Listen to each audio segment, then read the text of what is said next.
Hello students, welcome to my class. Last video में हमने देखा था कि कैसे सस्टेनेबल एग्रीकल्चर वर्क करता है for the improvement in food resources. उसी कैटेगरी में आगे जब हम बढ़ेंगे तो हमारे पास जो दूसरी टेक्निक आ रही है सस्टेनेबल एग्रीकल्चर का ही पार्ट है ये, जो कि है ऑर्गेनिक फार्मिंग। अब ऑर्गेनिक फार्मिंग होता क्या है? ऑर्गेनिक फार्मिंग का आपको पता ही है, ये क्रॉप प्रोडक्शन की टेक्निक्स होती हैं, प्रैक्टिसेस होती हैं। पर यहाँ पे ऑर्गेनिक वर्ड का क्या मतलब है? ऑर्गेनिक वर्ड मतलब जब हम कोई फार्मिंग टेक्निक यूज करते हैं तो उनमें हम किसी भी केमिकल्स का जब यूज नहीं करते तो उस प्रोसेस को हम ऑर्गेनिक टर्म दे रहे हैं। तो इस तरह से जब विदाउट यूजिंग सर्टेन केमिकल्स और toxic chemicals like pesticides, fertilizers और वीडीसाइड्स, इनको यूज करे बगैर जब हम एग्रीकल्चर प्रैक्टिसेस करते हैं और उससे जो फूड प्रोड्यूस होता है उसको हम ऑर्गेनिक फूड कहते हैं। और ये जो प्रैक्टिस हो रही है इसे हम कहते हैं ऑर्गेनिक फार्मिंग। ठीक है, तो ऑर्गेनिक फार्मिंग का हम क्यों यूज कर रहे हैं, क्यों ऐसा रिक्वायरमेंट आ गई है कि हम इसको अब अडॉप्ट करने वाले हैं? क्या हो रहा है, ज़्यादा पेस्टिसाइड यूज़ करने से, फर्टिलाइजर्स यूज़ करने से जो सॉइल है उसका नेचर चेंज हो जाता है। सॉइल या तो बहुत ज़्यादा एसिडिक हो जाती है या फिर बेसिक नेचर की हो जाती है, जिसके कारण प्रोडक्टिविटी जो होती है वो डिक्रीज हो जाती है। धीरे धीरे चल के जो सॉइल है वो बैरन होने लग जाती है और क्रॉप का जो प्रोडक्शन होता है वो प्रॉपर तरीके से नहीं हो पाता। जो वाटर होल्डिंग कैपेसिटी होती है वो रिड्यूस हो जाती है। वाटर होल्ड नहीं होगा तो क्रॉप को, प्लांट को जो पानी है वो कहाँ से मिलेगा और वो अच्छे से ग्रो नहीं करेगा। तो इन सब कारणों से हम ऑर्गेनिक फार्मिंग को अडॉप्ट करना शुरू कर दिया है, जिससे हम बेटर तरीके से फूड का प्रोडक्शन करवा सकें। अब इस तरह से जो फूड बन रहा है, ऑर्गेनिक फूड तैयार हो रहा है, ये लिविंग ऑर्गेनिज्म के लिए भी बेनिफिशियल है। कैसे बेनिफिशियल है? अगर हम कोई चीज़ विदाउट केमिकल का जो चीज़ बन रही है उसको हम खाएंगे तो वो केमिकल हमारी बॉडी में भी इंटर नहीं करेगा और जो डिफरेंट डिसीजेज हो रही हैं आज के टाइम में वो हम उनसे बच जाएंगे। ठीक है, तो जो भी प्लांट वेस्ट निकलता है एग्रीकल्चर का, उसी को हम रिसाइकल करके उसी का मैन्योर और कंपोस्ट बना के हम अपने फार्मलैंड में यूज़ कर लेते हैं। ठीक है, तो उससे हमारे जो सॉइल की प्रोडक्टिविटी है, फर्टिलिटी है, वो इंक्रीज हो जाएगी, न्यूट्रिएंट लेवल इंक्रीज हो जाएगा। हमें बाहर से कोई अलग से इंपोर्ट करने की ज़रूरत नहीं है। अगर हम कुछ टेक्निक यूज़ कर लें क्रॉप की मिक्सिंग का या क्रॉप पैटर्न इस तरह से रख लें तो उससे क्या होगा, एक न्यूट्रिएंट जो कम हो रहा है वो दूसरे क्रॉप में वापस से रिप्लेनिश हो जाएगा और फिर फर्दर दूसरे क्रॉप के लिए अवेलेबल हो जाएगा। बायो फर्टिलाइजर्स हम यूज़ कर सकते हैं। बायो फर्टिलाइजर्स जैसे कि मैंने आपको बताया था, कुछ ऐसे माइक्रो ऑर्गेनिजम्स होते हैं जैसे कि राइजोबियम हो गया या एजेक्टोबैक्टर हो गया, ब्लू ग्रीन हल्के हो गए। ये क्या करते हैं, ये ऑटोमेटिकली नाइट्रोजन फिक्सिंग का काम करते हैं या फिर डिफरेंट काइंड्स ऑफ मिनरल्स की फिक्सिंग का भी काम करते हैं। अलग अलग प्लांट्स के लिए अलग अलग माइक्रो ऑर्गेनिज्म है जो कि उनके साथ एसोसिएटेड रहते हैं और इस काम में हेल्प करते हैं। तो ये बायो फर्टिलाइजर्स होते हैं जो कि सॉइल में न्यूट्रिएंट को एडअप करने का काम करते हैं। ऐसे ही बायो पेस्टिसाइड्स की हम बात करें तो कुछ प्लांट्स ऐसे हैं जिनकी ग्रोथ के कारण पेस्ट नहीं आते, कोई कीड़े इंसेक्ट क्रॉप पे नहीं लगते। तो अगर हम उन क्रॉप को अपने रेगुलर क्रॉप के साथ ग्रो करें तो पेस्ट का जो खतरा है वो भी काफ़ी हद तक टल जाएगा। फिर कुछ ऐसे प्लांट्स होते हैं जिनमें कुछ माइक्रो ऑर्गेनिजम्स होते हैं, वो वीड्स को प्रोड्यूस नहीं होने देते, तो एक तरह से बायो वीडीसाइड्स का काम करते हैं ये माइक्रो ऑर्गेनिज्म। तो इस तरह की हम कुछ टेक्निक्स अपना कर, कुछ प्रैक्टिसेस अपना कर विदाउट यूजिंग केमिकल्स हम अपने फूड को प्रोड्यूस कर सकते हैं और इसी टेक्निक को हम कहते हैं ऑर्गेनिक फार्मिंग। इसके एडवांटेज क्या क्या है? सबसे पहले तो हम केमिकल्स यूज नहीं कर रहे, फर्टिलाइजर्स नहीं यूज कर रहे, पेस्टिसाइड्स यूज नहीं कर रहे, तो हमारा जो सॉइल है वो पोल्यूशन से बच रहा है, वाटर पोल्यूशन बच रहा है, एयर का पोल्यूशन नहीं हो रहा, तो डिफरेंट काइंड ऑफ पोल्यूशन रुक जाते हैं, प्रिवेंट हो जाते हैं। इसके साथ साथ जो फार्मलैंड का वेस्ट है वो रिसाइकल्ड हो रहा है, हम उसको मैन्योर बनाने में, कंपोस्ट बनाने में यूज कर रहे हैं, जो आगे फर्दर क्रॉप प्रोडक्शन में हेल्प करेगा, यूज हो जाएगा। फिर इसके अलावा जो फूड प्रोड्यूस हो रहा है वो किसी भी पेस्टिसाइड्स या फर्टिलाइजर से युक्त नहीं होगा, फ्री होगा केमिकल से, और इस तरह का फूड हमारे हेल्थ के लिए भी बहुत अच्छा होता है। ठीक है, साथ ही साथ सॉइल के हेल्थ को मेंटेन करके रखता है, सॉइल को एसिडिक नहीं होने देता, बेसिक नहीं होने देता, जो सॉइल का नेचुरल कंटेंट है वो बनाए रखता है, ह्यूमस जो मैन्योर में रहता है वो वाटर होल्डिंग कैपेसिटी बनाए रखता है, फिर जो न्यूट्रिएंट लेवल है वो बने रहते हैं बायो फर्टिलाइजर्स वगैरह से या माइक्रो ऑर्गेनिजम्स की मदद से। तो इस तरह से सॉइल हेल्थ जो है वो, या सॉइल का जो न्यूट्रिएंट लेवल है, फर्टिलिटी है, वो बनी रहती है। फिर डिफरेंट काइंड्स ऑफ क्रॉप्स को जब हम मिक्स एंड मैच करके ग्रो करते हैं तो एक दूसरे के कॉम्प्लीमेंट्री वर्क करते हैं, जिसके कारण इंसेक्ट्स हैं, पेस्ट हैं या वीड्स हैं वो ग्रो नहीं कर पाते और अंडर चेक रहते हैं। ठीक है, तो ये सब ऑर्गेनिक फार्मिंग के एडवांटेज हैं।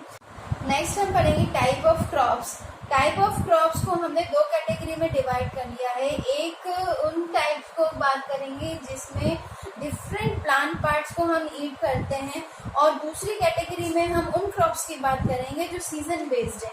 तो सबसे पहले हम बात करते हैं on the basis of parts of plant that are eaten. Plant का जिस पार्ट को हम ईट कर रहे हैं उस पार्ट से हमें कौन सा क्रॉप या कौन सी फूड मटेरियल मिल रहा है। तो जैसे कि अगर हम बात करें कि सीड्स की, ठीक है, तो सीड्स के रूप में हम क्या खा रहे हैं। अगर हम सीड वाले क्रॉप की बात करें तो कौन कौन से होंगे सीड वाले क्रॉप, जैसे पल्सेस हो गए, सीरियल्स हो गए, ठीक है, अनाज है, दालें हैं, फिर ऑयल सीड्स हो गए जिसमें से हमें ऑयल वगैरह मिलते हैं। फिर हम दूसरे टाइप की बात करते हैं जैसे कि वेजिटेबल्स हैं। ठीक है, अब वेजिटेबल्स जो हैं वो भी डिफरेंट कैटेगरी के हैं। क्या क्या कैटेगरी हो सकते हैं, किसी के हम स्टेम खाते हैं जैसे कि पोटैटोज वगैरह हो गए। ठीक है, फिर हम किसी की लीफ खाते हैं, तो जैसे कुछ एग्जांपल मैं आपको बता रही हूँ, इसमें स्पिनेच आ गया। फिर हम बात करते हैं रूट की, तो रूट में हम बहुत सारी लेते हैं जैसे कि टर्निप हो गया, रेडिश हो गया। इसके अलावा हम कईयों के फ्रूट्स के रूप में वेजिटेबल खाते हैं जैसे टोमेटोज हैं ना, लेडी फिंगर है, ऐसे बहुत सारे फ्रूट्स वाले वेजिटेबल्स हैं। कैबेज हम एक इन्फ्लोरेसेंस के रूप में खाते हैं, फूल के रूप में, फ्लावर के रूप में। कॉलीफ्लावर हो गया, ये सब वेजिटेबल्स में आते हैं। इसके अलावा फ्रूट्स तो हैं ही, तो फ्रूट्स के भी क्रॉप्स अलग से ग्रो किए जाते हैं। इसके अलावा कुछ ऑर्नामेंटल प्लांट्स होते हैं। फिर बात करते हैं हम स्पाइसेस की, मसालों की। ठीक है, तो different kinds of spices are there, जैसे कि फोडर के रूप में हम उगाते हैं, फोडर क्रॉप। इसमें वेसेम हो गया, ओट्स हो गए, सोरगम हो गया, ये कुछ क्रॉप्स हैं जो कि फोडर के रूप में ग्रो की जाती हैं। ऐसे बहुत सारे डिफरेंट क्रॉप्स हैं जिनको हम डिफरेंट पार्ट्स के रूप में ईट करते हैं, चाहे वो हमारे द्वारा ईट हो, ह्यूमन बीइंग द्वारा ईट हो, या फिर एनिमल्स द्वारा ईट हो। तो ये कुछ कैटेगरी है क्रॉप्स की। दूसरी तरह की जो क्रॉप का टाइप है वो सीजन के ऊपर बेस्ड है। अब सीजन बेस्ड मतलब होता है कई तरह के क्रॉप्स जो हैं वो पर्टिकुलर टाइम पे ही ग्रो होते हैं, जैसे कुछ विंटर सीजन के क्रॉप होते हैं, कुछ समर सीजन के होते हैं। इनको एक पर्टिकुलर क्लाइमेटिक कंडीशन चाहिए रहता है, टेम्परेचर, ह्यूमिडिटी चाहिए रहता है जिसमें ये अपना वेल प्रोडक्शन शो कर सकते हैं। इनको पर्टिकुलर लाइट, सनलाइट का अमाउंट चाहिए ताकि ये अपना फोटोसिंथेसिस कर सकें और अपना फ्लोरेसेंस बना सकें। ठीक है, तो उस बेसिस पर हम अगर क्रॉप को कैटेगराइज करेंगे तो मेनली इंडिया में दो तरह की क्रॉप्स सामने आई हैं। एक है खरीफ क्रॉप और दूसरा है रबी क्रॉप। मेन डिफरेंस क्या है खरीफ और रबी में? जो खरीफ क्रॉप होते हैं ये रेनी सीजन की क्रॉप होती हैं, ठीक है, और ये सोन होती हैं, बोई जाती हैं जून में और हार्वेस्ट की जाती है। हार्वेस्ट मतलब कटाई, कटाई होती है लगभग सितंबर या अक्टूबर के बीच, ठीक है। तो जून से स्टार्ट होकर इनका पीरियड होता है सितंबर या अक्टूबर तक। इनको पानी की रिक्वायरमेंट ज़्यादा होती है, रिक्वायर्ड मोर वाटर, इसीलिए ये रेनी सीजन की क्रॉप है। पानी इनको आसानी से यहाँ पे मिल जाता है क्योंकि इन क्रॉप्स को वाटर की रिक्वायरमेंट ज़्यादा होती है। एग्जाम्पल जैसे कि मिलेट्स हैं, पैडी क्रॉप्स, इसमें हम राइस को लेते हैं, फिर ग्राउंडनट है, इसके अलावा ब्लैक एंड ग्रीन ग्राम, ठीक है, और सोयाबीन, कॉटन, ये कुछ एग्जाम्पल हैं खरीफ क्रॉप के। फिर हम बात करते हैं रबी क्रॉप की। तो रबी क्रॉप होती है विंटर सीजन की क्रॉप। विंटर सीजन में वाटर इतना ज़्यादा अमाउंट में नहीं मिलेगा, पर जो मॉइस्चर होता है क्लाइमेट से होने से ही ये क्रॉप अपना वाटर रिक्वायरमेंट पूरा कर लेते हैं। विंटर क्रॉप सीजन का जो इनका सोइंग टाइम है ये स्टार्ट होता है अक्टूबर से, और हार्वेस्टिंग टाइम जो होता है ये होता है मार्च या अप्रैल। तो इनका जो टोटल पीरियड होता है रबी क्रॉप का ये अक्टूबर टू मार्च और अप्रैल तक होता है। ये इनको वाटर की इतनी ज़्यादा रिक्वायरमेंट नहीं होती है, रिक्वायर्ड लेस वाटर, तो बार बार हमें यहाँ इरिगेशन करने की भी ज़रूरत नहीं होती है। एनवायरनमेंट में जितना मॉइस्चर है उन्हीं से इतना काम चला लेते हैं। थोड़ा बहुत तो इरिगेशन सभी में करना पड़ता है, पर इतना ज़्यादा फ्रीक्वेंट इरिगेशन नहीं करना पड़ता जितना इनको चाहिए। इसके एग्जाम्पल वीट, पी, मस्टर्ड, जितनी भी सब्जियों वाली क्रॉप्स हैं, बार्ले, ग्राम,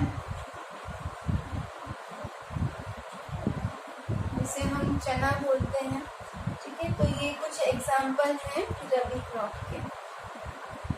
तो ये तो हो गए हमारे टाइप ऑफ क्रॉप जो कि parts of plant to be eaten के अकॉर्डिंग थे, और दूसरा थे सीजन के अकॉर्डिंग। ये आपको बहुत इम्पॉर्टेंट है याद रखना कि कौन सी सीजन में कौन सी क्रॉप है, ये आप बहुत अच्छे से पढ़ना। यहाँ पे मैं आपको एक और चीज़ बता देती हूँ, अप्रैल और जून के बीच में शॉर्ट टर्म की कुछ क्रॉप्स लगाई जाती हैं जिसे हम जायद क्रॉप कहते हैं। ये जो जायद क्रॉप होते हैं ये शॉर्ट टर्म्स के होती हैं और समर सीजन में लगाई जाती है, तो इसे हम समर सीजन की क्रॉप भी कहते हैं। नॉर्मली समर सीजन को हम खरीफ में ही इंक्लूड कर लेते हैं, ठीक है। तो समर सीजन की क्रॉप में जैसे कि मस्क मेलन है, वाटर मेलन है, ये क्रॉप्स लगाई जाती हैं जो शॉर्ट टर्म की होती हैं और अपना प्रोडक्शन शॉर्ट टर्म में ही दे देते हैं। तो ये तो हो गया टाइप्स ऑफ क्रॉप। नेक्स्ट हम पढ़ेंगे the improvement method, how can we improve our crops, ठीक है, हम अपने क्रॉप की यील्ड को कैसे इम्प्रूव कर सकते हैं। Thank you.